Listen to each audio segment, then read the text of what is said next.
Kapayapaan ng Panginoong Hesukristo ay sumainyong lahat. Magandang araw sa inyong lahat. Saan mang sulok ng mundo kayo naroroon sa sandaling ito. Ang babasahing mabuting balita sa araw na ito ay pinamagatan kong para pagkalooban ng kaalaman, kailangan munang magkaroon ng paggalang sa Diyos. Pagbasa sa banal na kasulatan mula sa Aklat ng Mga Kawikaan, unang kabanata. Ang halaga ng kawikaan.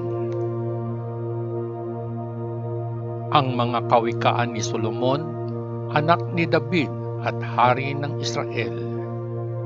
Narito ang mga salawikain na tutulong sa iyo na makilala ang karunungan at mabuting payo at maunawaan ang mga kasabihang may malalim na kahulugan.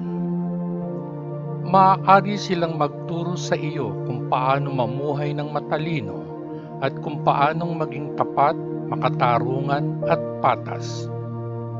Maaari nilang gawing matalino ang isang taong walang karanasan at turuan ang mga kabataang lalaki kung paano maging maparaan.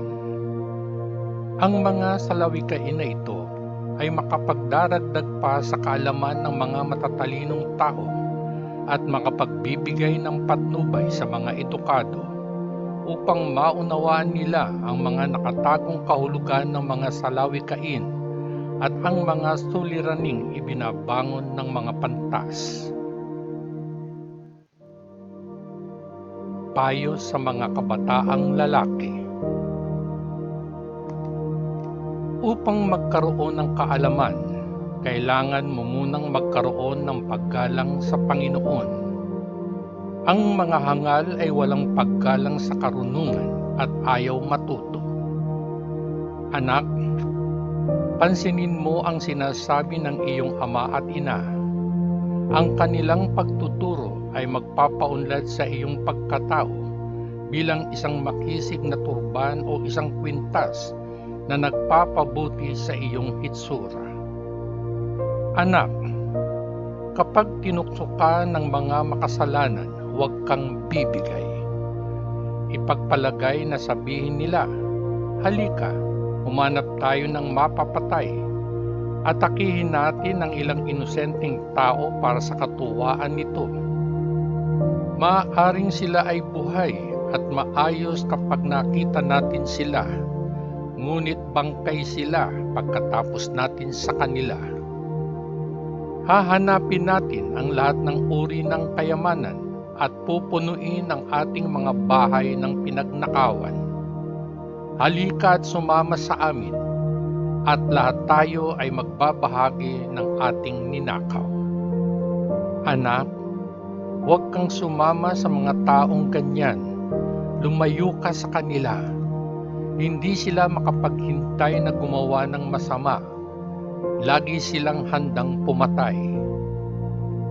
Walang maganda na ikalat ng lambat kapag ang ibong gusto mong hulihin ay nanonood. Ngunit ang mga taong tulad niyan ay naglalagay ng isang bitag para sa kanilang sarili. Isang bitag kung saan sila ay mamamatay.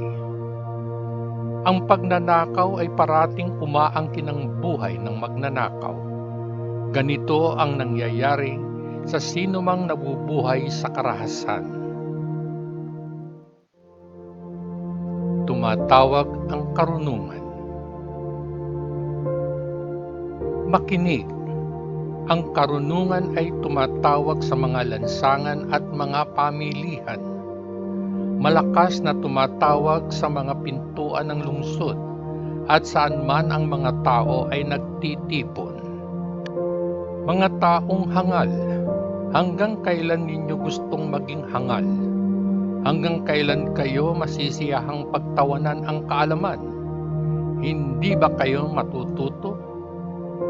Makinig kapag sinasaway ko kayo. Bibigyan ko kayo ng magandang payo at ibabahagi sa inyo ang aking kaalaman. Kanina ko pa kayo tinatawag, inaanyayahan kayong pumunta, ngunit hindi kayo nakinig. Hindi ninyo ako pinansin. Binaliwala ninyo ang lahat ng payo ko at hindi maluwag sa kalooban ninyo na hayaan ako na itama kayo. Kaya kapag nagkaproblema kayo, pagtatawanan ko kayo. Pagtatawanan ko kayo kapag may pumalong matinding takot. Kapag ito ay dumating sa inyo tulad ng isang bagyo na nagdadala ng mabangis na hangin ng kaguluhan at kayo ay nasa pasakit at paghihirap. Kung magkagayo'y tatawag kayo ng karunungan, ngunit hindi ako sasagot. Maaaring hanapin ninyo ako kung saan-saan, ngunit hindi ninyo ako mahahanap. Wala kayong anumang pangangailangan sa kaalaman at palagi kayong tumatanggi sa pagsunod sa Panginoon. Hindi ninyo kailanman ginusto ang aking payo o binigyang pansin kapag itinatama ko kayo. Kaya't kung gayon, makukuha ninyo ang nararapat sa inyo at ang inyong sariling mga aksyon ang magdudulot sa inyo ng karamdaman. Ang mga taong walang karanasan ay namatay dahil tinanggihan nila ang karunungan. Ang mga taong hangal ay nawasak sa pamamagitan ng kanilang sariling kawalan ng pagmamalasakit. Ngunit ang nakikinig sa akin ay magkakaroon ng katiwasayan. Magiging ligtas siya ng walang dahilan para matakot.